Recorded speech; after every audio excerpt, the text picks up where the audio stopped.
ആമേൻ ആമേൻ.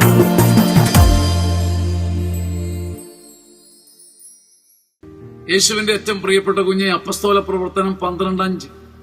പത്രോസ് കാരാഗൃഹത്തിൽ അടയ്ക്കപ്പെട്ടു.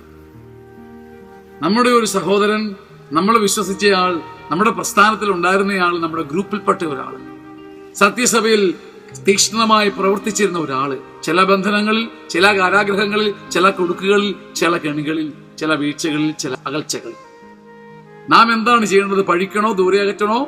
കിംവദന്തി പരത്തണോ? ഗൂഢാലോചനയിൽ പങ്കെടുക്കണോ? ഹിംസ്ര ജന്തുവിനെ പോലെ പോരാടി തകർക്കണോ? കുറ്റം വിധിച്ച് ദൂരെ അകറ്റണോ?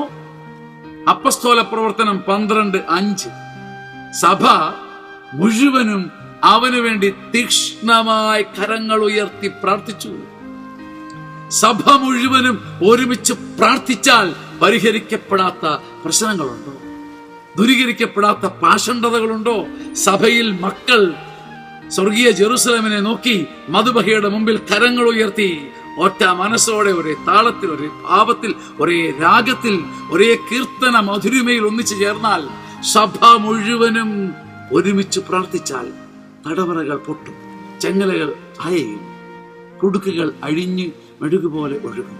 തടവിൽ കിടക്കുന്നവരെ നമുക്ക് സ്വന്തമായി മോചിതരായി കിട്ടും.